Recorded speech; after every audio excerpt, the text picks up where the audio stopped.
வணக்கம் சார். வணக்கம் சத்யா.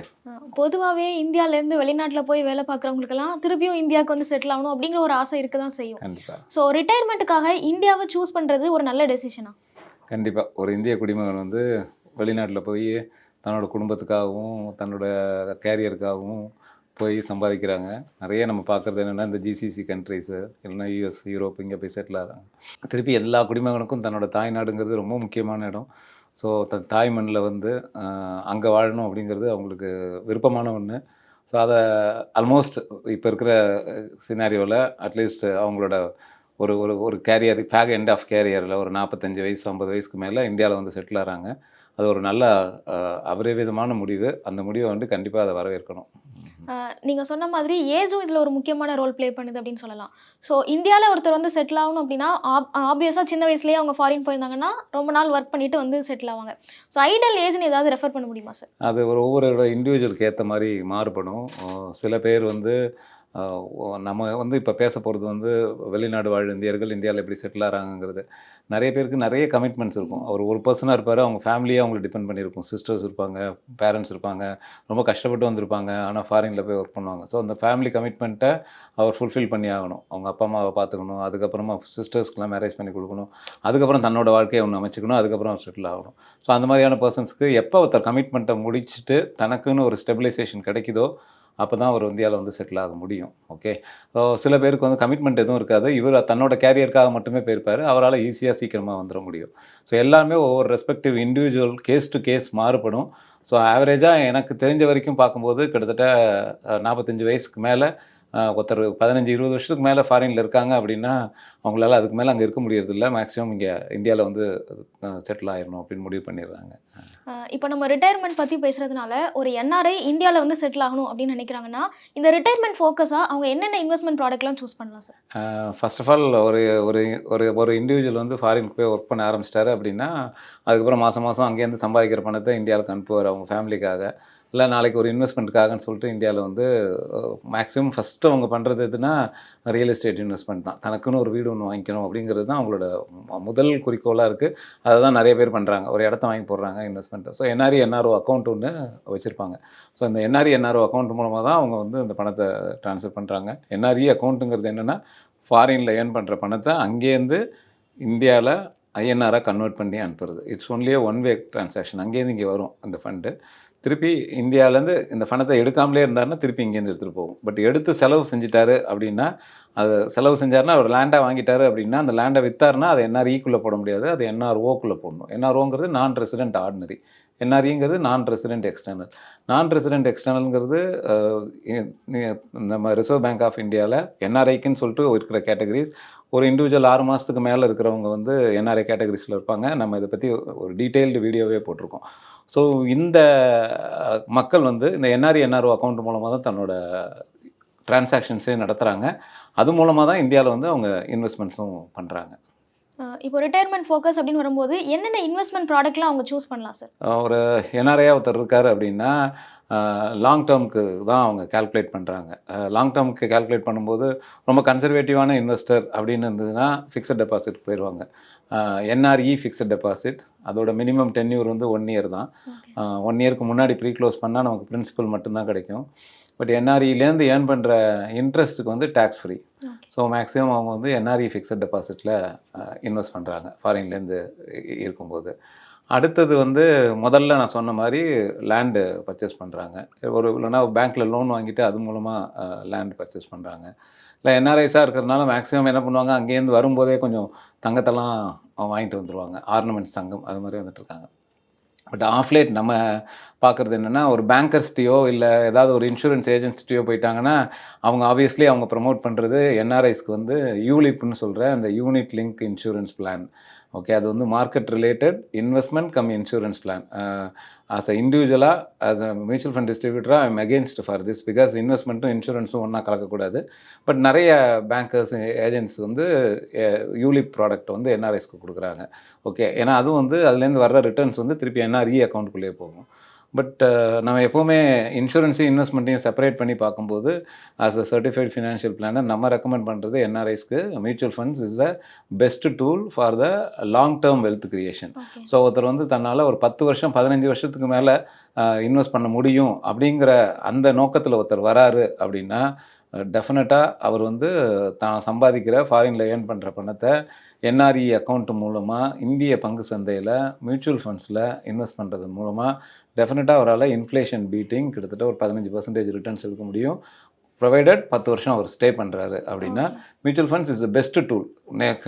ஆக்சுவலாக அவங்க மைண்ட் செட்டில் இருக்கிறது ரியல் எஸ்டேட்டுக்கு அடுத்தபடியாக பெஸ்ட் டூல் எது அப்படின்னா நம்ம வந்து பங்கு சந்தையில் இன்வெஸ்ட் பண்ணுற மியூச்சுவல் ஃபண்ட்ஸை சொல்லலாம்.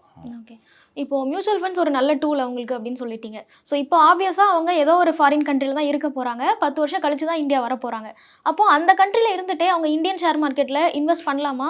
அவங்களுக்கு இதில் வேறு ஏதாவது ரெஸ்ட்ரிக்ஷன்ஸ் இருக்குமா சார்? தாராளமாக ஃபாரினில் இருந்துகிட்டே இந்தியாவில் இன்வெஸ்ட் பண்ணலாம். அப்புறம் நம்ம சொன்ன இந்த என்ஆர்ஓ அக்கௌண்ட் மூலமாக இன்வெஸ்ட் பண்ணுறது ரொம்ப சால சிறந்தது. ஏன்னா திருப்பி இந்த ஃபண்டு வந்து என்ஆர்இ அக்கௌண்ட்டுக்குள்ளே கிரெடிட் ஆகும்.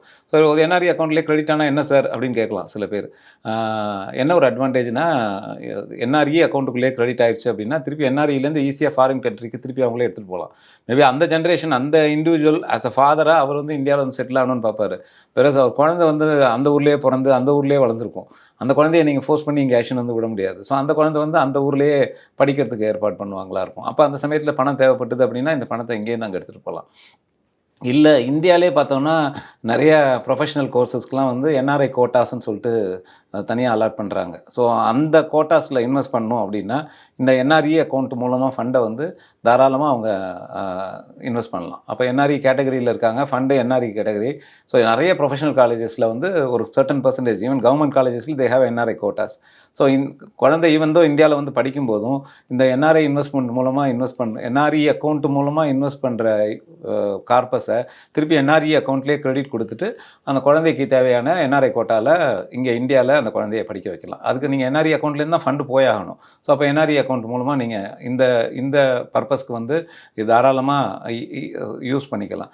ஸோ இதுதான் நம்ம சொல்ல வர்றது. என்ஆர்இ அக்கௌண்ட் மூலமாக மியூச்சுவல் ஃபண்ட்ஸில் இன்வெஸ்ட் பண்ணலாம். நிறைய பேர் கேட்பாங்க என்ஆர்இ அக்கௌண்ட் மூலமாக ஷேர் ட்ரேடிங் பண்ணலாமா அப்படின்னு சொல்லிட்டு. அதாவது டிமேட்டில் இன்வெஸ்ட் பண்ணலாமா? ட்ரேடிங் நம்ம யாருமே என்டர்டெயின் பண்ணுறது இல்லை. டிமேட்டில் இன்வெஸ்ட் பண்ணலாமா அப்படின்னு கேட்குறது. தாராளமாக என்ஆர்இ அக்கௌண்ட் மூலமாக டிமேட்டில் இன்வெஸ்ட் பண்ணலாம்.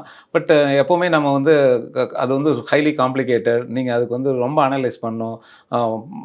அந்த கம்பெனியோட பர்ஃபார்மன்ஸ் என்னங்கிறத பார்க்கணும், அவங்களோட ப்ராஃபிட் எவ்வளோ இருக்குங்கிறது பார்க்கணும். அதை நீங்கள் ரிசர்ச் பண்ணி தான் பண்ணணும். ஸோ அதுக்கு பதிலாக தான் நம்ம மியூச்சுவல் ஃபண்ட்ஸை ரெக்கமெண்ட் பண்ணுறது. ஏன்னா அது that is a best tool. It's a pooling of shares is called mutual funds. So even when they want to have a demat account and Indian ஷேர்ஸில் பர்ச்சேஸ் பண்ணாலும் என்ஆர்ஐ டிமேட் அக்கௌண்ட் ஓப்பன் பண்ணி அது மூலமாகவும் ஷேர்ஸை purchase பண்ணலாம். பொதுவாக என்ஆர்ஐஸ்க்கு இருக்கிற டவுட்டே நான் இங்கே இன்வெஸ்ட் பண்ணும்போது அங்கே டேக்ஸ் கட்டணுமா இங்கே டேக்ஸ் கட்டணுமா அப்படின்னு நிறைய குழப்பம் இருக்கும். ஸோ என்ஆர்ஐஸ் இந்தியாவில் இன்வெஸ்ட் பண்ணுறாங்க அப்படின்னா இந்த டேக்ஸ் இம்ப்ளிகேஷன்ஸ்லாம் எப்படி இருக்கும் சார்? எல்லா கண்டிஷன்ஸ்லையும் சொல்லிடலாம். என்ஆர்ஐஸ் வந்து ஃபிக்ஸட் டெபாசிட்டில் இன்வெஸ்ட் பண்ணுறாங்க அப்படின்னா என்ஆர்இ ஃபிக்ஸட் டெபாசிட்க்கு ஏர்ன் பண்ணுற இன்ட்ரெஸ்ட்டுக்கு டேக்ஸே கிடையாது. ஏன்னா இந்திய அரசாங்கம் வந்து ஃபாரின் கரன்சியை ஃபாரின் இன்ஃப்ளோவை ஆதரிக்குது. அதனால் ஒரு இண்டிவிஜுவல் வந்து ஃபாரின்லேருந்து இங்கே என்ஆர்இ அக்கௌண்ட் ஓப்பன் பண்ணிவிட்டு இங்கே ஃபிக்ஸட் டெபாசிட் போடுறாரு அப்படின்னா அதுலேருந்து வர ரிட்டர்ன்ஸு 100% டேக்ஸ் ஃப்ரீ என்ஆர்இ அக்கௌண்ட்லேருந்து. வேறு என்ஆர்ஓ அக்கௌண்ட்லேருந்து வந்துச்சு அப்படின்னா அதுலேருந்து ஏர்ன் பண்ணுற இன்ட்ரெஸ்ட்டுக்கு 30% டேக்ஸு. ஓகே, இது வந்து ஃபிக்ஸட் டெபாசிட். இன்சூரன்ஸில் நான் சொன்ன அந்த யூலிப் ப்ராடக்ட்டில் இன்வெஸ்ட் பண்ணுறாரு அப்படின்னா 2.5 lakhs ப்ரீமியம் இருக்கிற வரைக்கும் மினிமம் லெஸ் தென் 2.5 lakhs. இது வந்து இந்த ரூல் வந்து ஏப்ரல் 1ஆம் தேதியிலேருந்து வருது. 2.5 lakhsக்குள்ளே இன்வெஸ்ட் பண்ணுறாரு யூலிப்பில் பர் ஆனம் ப்ரீமியம் அப்படின்னா அதுலேருந்து வர ரிட்டர்ன்ஸ்க்கு டேக்ஸ் கிடையாது. மியூச்சுவல் ஃபண்ட்ஸை பொறுத்த வரைக்கும் என்ஆர்இ ஒருத்தர் இன்வெஸ்ட் பண்ணுறாரு அப்படின்னா லாங் டேர்ம் கேபிட்டல் கெயின், ஈக்விட்டியில் இன்வெஸ்ட் பண்ணுறாரு அப்படின்னா long term capital gain 12.5% work out ஆகும். நமக்கு எல்லாருக்கும் இருக்கிற அதே தான் 12.5%. நமக்கு கிரெடிட் கொடுத்துருவாங்க. அதுக்கப்புறமா நம்ம இன்கம் டேக்ஸ் ஃபைல் பண்ணும்போது ஏஎஸில் பார்த்துட்டு கட்டுவோம். வேறஸ் என்ஆர்இயில் வந்து அட் சோர்ஸ் ரிடம்ஷன் கொடுக்கும்போதே அந்த 12.5% long term capital gain tax exemption போக மீதியை வந்து டேக்ஸ் டிடக்ஷனாக கொடுத்துருவாங்க. Short term capital gain 20% for equity investments. So இது same applicable for shares also. டிமேட்டில் பண்ணி அது மூலமாக ஷேர்ஸ் பர்ச்சேஸ் பண்ணாலும் இதே தான் அப்ளிகபிள் ஆகும். லாங் டேர்ம் கேபிட்டல் கெயின் டேக்ஸும் short term capital gain tax. இப்போ ஒரு என்ஆர்ஐ என்னென்ன அவென்யூஸ்லலாம் இன்வெஸ்ட் பண்ணணும் அப்படிங்கிறத டிஸ்கஸ் பண்ணோம். ஸோ அவங்களுக்கு மாதம் மாதம் எப்படி ஒரு பென்ஷன் வேணும் ரிட்டையர்மெண்ட்க்கு அப்புறம், இந்த ரிட்டையர்மெண்ட்டுக்கு அவங்க சேர்த்து வைக்கிறது, மாதம் மாதம் பென்ஷன் கிடைக்கிறது, இதுக்கெல்லாம் ஒரு கார்பஸ் பில்ட் பண்ணணும் சார். அதை ஸ்டார்டிங்லேருந்தே அவங்க எப்படி பில்ட் பண்ணணும்? இப்போ நம்ம மியூச்சுவல் ஃபண்ட்ஸில் இன்வெஸ்ட் பண்ணணும்னு சொல்லிட்டோம். பேங்க்கில் ஃபிக்ஸட் டெபாசிட் ஆப்வியஸ்லி அவங்களால ஈஸியாக ஆன்லைன்லேயே பண்ணிட முடியும். Insurance when they visit to the பேங்கர்ஸில் போனாங்களோ இல்லை ஏஜென்ட்டை போனாங்களோ சொல்லிடுவாங்க. பட் நம்ம அதை ரெக்கமெண்ட் பண்ணுறது கிடையாது. இன்சூரன்ஸ்னாலே we tell them have a term insurance. அது ஒண்டி தான் உங்களுக்கு இருக்கணும். ஒரு டேர்ம் இன்சூரன்ஸ் எடுத்துக்கணும்.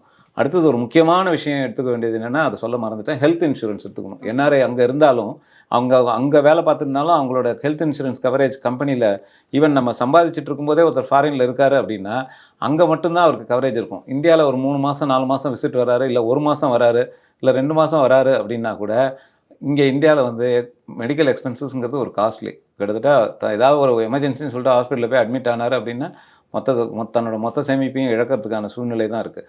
அதனால் அவங்களுக்கு ஒரு பெரிய அமௌண்ட்டாக இருக்காது. ஒரு என்ஆர்ஐயாக இருக்கிறவர் இந்தியாவில் முதல்லேருந்தே ஒரு ஹெல்த் இன்சூரன்ஸை எடுத்து வச்சுக்கணும். அவங்களோட ஃபேமிலிக்கு ஒரு காம்பேக்டாக அட்லீஸ்ட் மினிமம் ஒரு 10 லட்ச ரூபா கவரேஜ் இருக்கிற ஒரு ஹெல்த் இன்சூரன்ஸ் எடுத்து வச்சுக்கணும். இது ரொம்ப ரொம்ப முக்கியம். அடுத்தது மியூச்சுவல் ஃபண்ட்ஸில் இன்வெஸ்ட் பண்ணுறாங்க அப்படின்னா என்ஆர்ஐக்குன்னு சொல்லிட்டு கேவைசி இருக்குது. அந்த கேவைசி வந்து அவர் இந்தியாவில் விசிட் பண்ணும்போது அவரோட முதலீட்டு ஆலோசகர் மூலமாக பண்ணலாம். இல்லை அப்படின்னா ஆன்லைனில் சில அவரோட ஃபினான்ஷியல் அட்வைசர்கிட்ட டிஸ்கஸ் பண்ணால் லிங்க் அனுப்புவாங்க. அது மூலமாக அவங்க கேவைசி பண்ணலாம். என்ஆர்ஐ கேட்டகரியிலேயே கேவைசி பண்ணணும். அது மூலமாகவே இன்வெஸ்ட் பண்ணணும். அப்போ தான் அவங்களோட அந்த பெனிஃபிட்ஸ்லாம் அடைய முடியும். ஸோ என்ஆர்ஐ கேவைசி பண்ணிவிட்டு அதுக்கு பதிலாக நம்ம எப்போவுமே சொல்கிற மாதிரி சிஸ்டமேட்டிக் இன்வெஸ்ட்மெண்ட் பிளானில் மியூச்சுவல் ஃபண்ட்ஸில் இன்வெஸ்ட் பண்ணிவிட்டு அந்த கார்பஸை தான் எப்போ ரிட்டையர் ஆக போகிறாருன்னு சொல்கிறாருல அந்த சமயத்தில் எஸ்டபிள்யூபி மூலமாக இதை பற்றி நிறைய டீட்டெயில்டாக பேசியிருக்கோம். சிஸ்டமேட்டிக் வித்ட்ராயல் பிளான் மூலமாக தன்னோட கார்பஸை ஒரு 10 வருஷம் 15 வருஷம் சேர்த்துட்டு எஸ்ஐபியில் ஒரு 3 ஃபண்டில் 4 ஃபண்டில் சேர்த்துட்டு அந்த 4 ஃபண்ட்லேருந்தும் எஸ்டபிள்யூபியில் தான் பாட்டுக்கு தொடர்ந்து அவளுக்கு வேணுங்கிற கேஷ் ஃப்ளோவை மந்த்லி பட்ஜெட் போட்டுட்டு இந்தியாவில் வந்து செட்டில் ஆகும்போது எடுத்துக்கலாம். அப்படி ஆகும்போது இந்த மியூச்சுவல் ஃபண்டும் வந்து என்ஆர்ஐ கேட்டகரியிலேருந்து ஆர்ஐ கேட்டகரியாக கன்வர்ஷன் பண்ணிக்கலாம். இன்றைக்கி இதெல்லாம் வந்து நீங்கள் ஒரு தனியாக இண்டிவிஜுவலாக பண்ணுறதுங்கிறது ரொம்ப கஷ்டமானது. ஒரு ஒரு ஒரு ஒரு உங்களோட முதலீட்டு ஆலோசகரோட உட்காந்து டிஸ்கஸ் பண்ணி உங்கள் ரிஸ்க் ப்ரொஃபைல் என்னங்கிறத தெரிஞ்சுக்கிட்டு என்ஆர்ஐயில் இன்வெஸ்ட் பண்ணிவிட்டு நீங்கள் இங்கே தான் வந்து செட்டில் ஆக போகிறீங்க அப்படின்னு முடிவு பண்ணிட்டீங்க அப்படின்னா அதை ஆர்ஐ அக்கௌண்ட்டாக ஆர்ஐ ஸ்டேட்டஸ்க்கு மாற்றிட்டு அதுலேருந்து எஸ்டபிள்யூபியில் எடுத்துக்கலாம். ஸோ நம்ம சொல்கிறது என்ன அப்படின்னா மியூச்சுவல் ஃபண்ட்ஸில் இன்வெஸ்ட் பண்ணிட்டீங்கன்னா 15 வருஷம் சிஸ்டமேட்டிக் இன்வெஸ்ட்மெண்ட் பிளானில் இன்வெஸ்ட் பண்ணுங்கள்.